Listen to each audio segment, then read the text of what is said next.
Greetings, the What It Takes Radio Company presents an introduction to what we call the coaching experience. That's right, the coaching experience.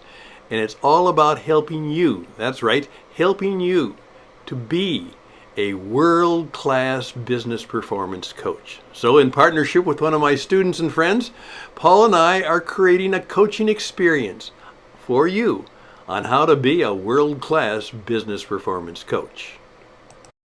Greetings, this is Paul Casey, and I would like to introduce you to a friend and colleague, and one of the people who got me very much involved in the art of coaching others.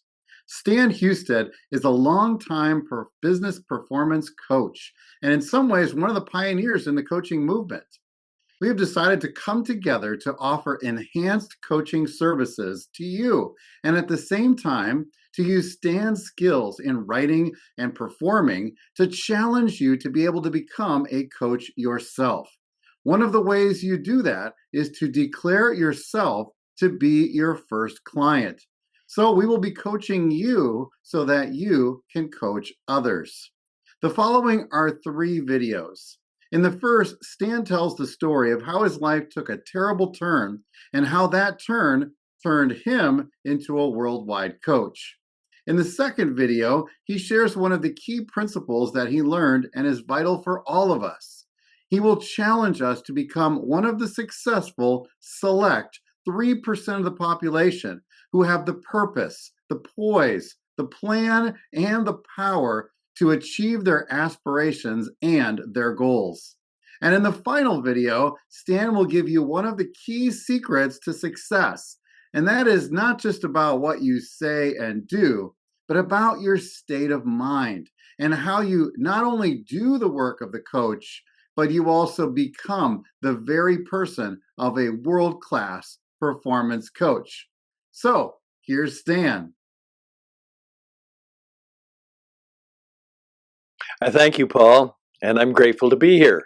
And I'm grateful that you're taking a few minutes of your precious time, maybe even more than a few minutes, to hear our 3 stories that will introduce you to something that could be life-changing.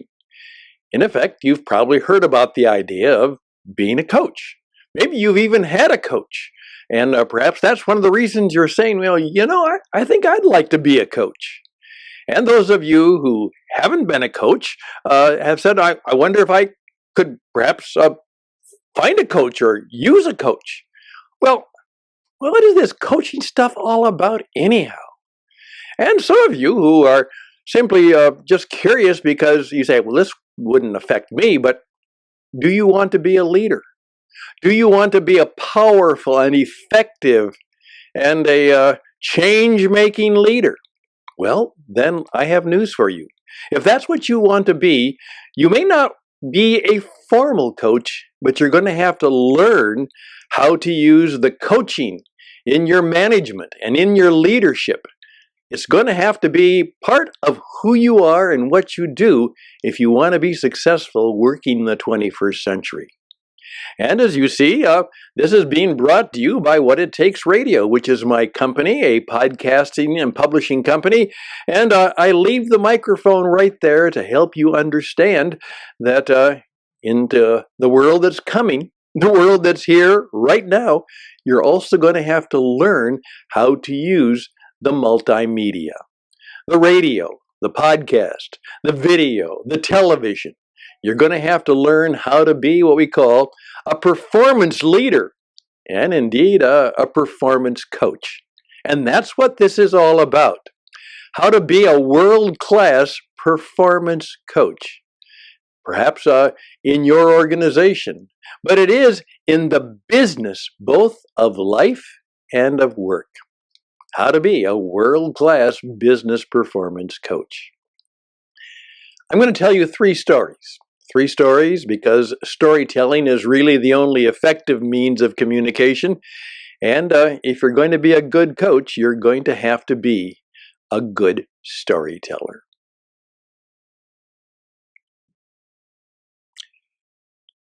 Story number 1. Let me tell you a story. I didn't know how this could happen. I had worked so hard. I had been very good at what I did. I hadn't done anything wrong. I hadn't cheated on the company. I hadn't had an affair with a secretary or anything like that. I'd been really good at what I did. But then all of a sudden, my life crashed. And there I was in my mid-40s, and I remember the day. That's right, we were together in our little apartment, and it was a snowy and cold day in northern Minnesota, and we were kind of bleak, and we were cleaning up the kitchen table and trying to put things together, and I was going back to my desk because tomorrow was going to be another day of trying to make appointments and getting interviews and seeing if I could get my life back on track. And that's when all of a sudden my dear wife began to look at me, and then she threw the towel down on the floor and said, "This is exactly what I was hoping for when I married you 20 years ago. This is exactly what I was hoping for. I was hoping that after 20 years of marriage, we would have no house, no car, no job, no money, broke, and a kid in college.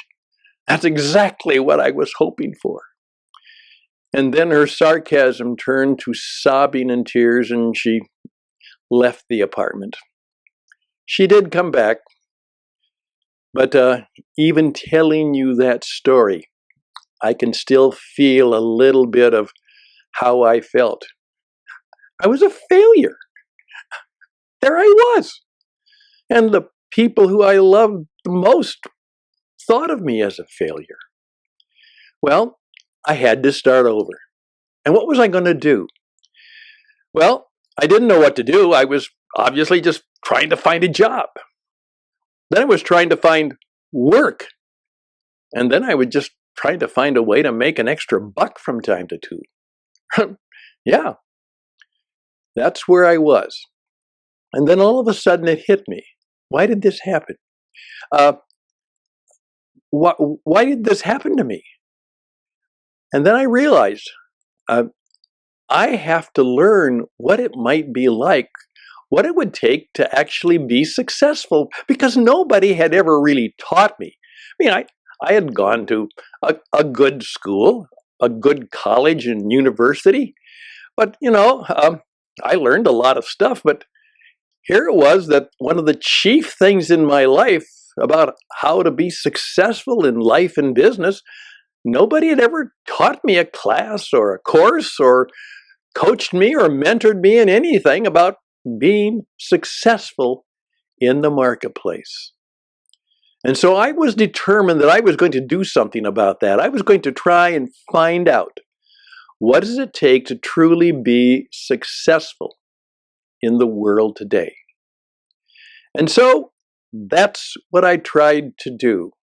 And so I studied all I could and learned all I could. I read a lot of books, and I was very much surprised by the things that I was learning. I said, well, why didn't I ever learn this before?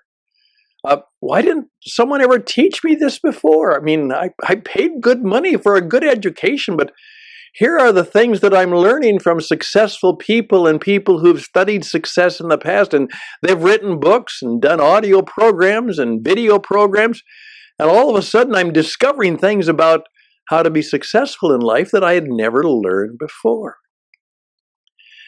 And then I discovered that not only are there things that you need to know and understandings you have to have, but there are people that it would be helpful to bring into your life. And so I decided that I was going to learn everything I could, and I also learned that there was something else that happened to me after I began to do some of the work that I had learned. Now, I still didn't have a full-time job, but I was still looking for one, but I had put all this stuff together, and I had given a presentation in our church one time about some of the things I was learning. And one of the gentlemen came up to me and said, "Stan, this is good stuff. I'm in the insurance business, and I think you ought to take some of this stuff you're learning and you ought to take it into the marketplace. Our people in the insurance business could use this." And so I said, "What do I do?" He said, "Well, you come into my office and I'm going to give you some names of some people that I think could help you because they could use you and it would be a win-win." And so he did. And he suggested that I call on these people. And because I had such a great recommendation, Dan Anderson was well respected in his business, very much so. And this was a good lesson for me. Whenever I called someone and said that, my friend Dan Anderson suggested that I call you, I learned a great lesson in life. Yeah, oftentimes it's who you know as well as what you know. And as a result of that, most of them were able to give me a listen.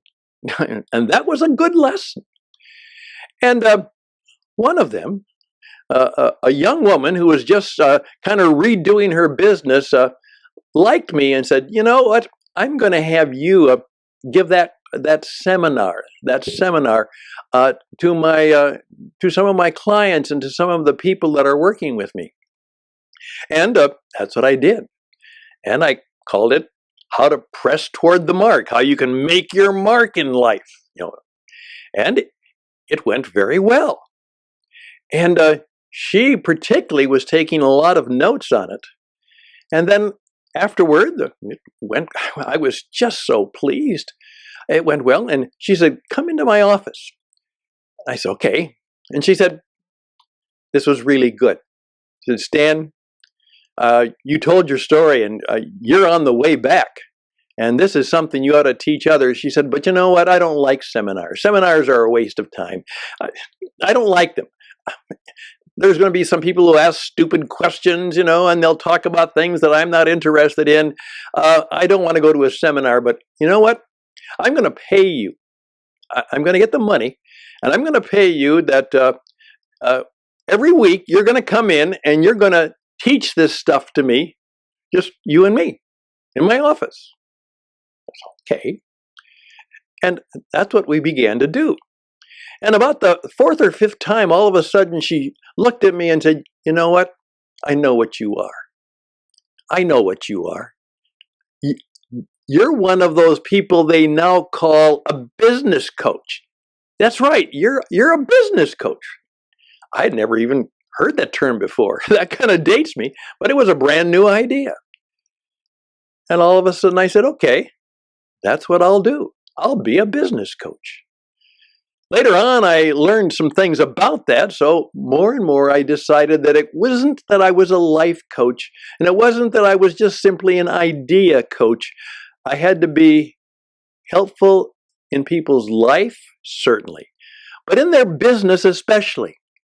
And it had to be something that they could do so that they could have a better performance, so they could not only be better at what they did, that they could have a better business, and as they said, make better money. So that's what I found out. And so I became a coach. Now, one of the stories that I've taught people for many years, and this will date me, but it's the lesson that I think you need to know right now. One of the things I said was, "Hey, what do Tiger Woods," and of course at that time he was a star on the golf circuit, "what do Tiger Woods and Luciano Pavarotti, a world-famous tenor, have in common?" That's kind of a crazy question. What does a strong, young, athletic golf guy have to do with a kind of overweight and certainly a bit older Italian tenor? Well, here they are. First of all, they are both the very best at what they do. They're really good at what they do. That's right. And because of that, they love what they do. They really love what they do. And That helps them get even better at what they do. So they love what they do. They're very good at what they do. And they make a lot of money. They have those three things in common. But they have something else in common. That's right. They both have coaches. That's right. Tiger Woods has a coach. In fact, he has a number of coaches. By the way, he's a better golf player than any of his coaches, but they know things that can help him be even better. And Luciano Pavarotti, world famous opera singer, he has a voice coach and a performance coach. And he even has a coach to help him decide what to wear and how to dress in his appearances. You see, the very best have a coach. Later on, I heard the story of that world-famous basketball player. His name was Michael Jordan. Heard about him? And that one time he told the story, he said, well, you know, I'm very, very grateful. And if my coach, Coach Phil Jackson, if he ever leaves, I leave too. Because I cannot be the player I want to be if I don't have my coach. Well, there we go. So I hope this will help you see that perhaps that might be something you want to learn how to be and do for others. And it might be something that you decide, well, before I do that, maybe I need a coach myself. And that can be. And also, if you want to be a coach, we are one of the few people who say that we will guarantee you your first client. Because you will learn how to be a coach by coaching yourself first. And then you will be able to share it with others. And you will attract more and more people because you will not only be a coach, you will be coaching yourself, and you'll be finding other people to coach you. And that's when good things begin to happen, when you have a circle of friends and affiliates and clients and colleagues, and you are all in the business of knowing how to be a good coach. And one of the things I learned right away was part of my problem was that I had never learned about being one of the 3%. That's right. I hadn't learned anything about the fact that I had to be one of the 3% in life. And once I also learned that, everything began to change for me. And I think it might change for you. So, if you'll listen to story 2, I'm going to tell you the story of being one of the 3. Being one of the 3%. In life, in business, and in your service to others. That's next.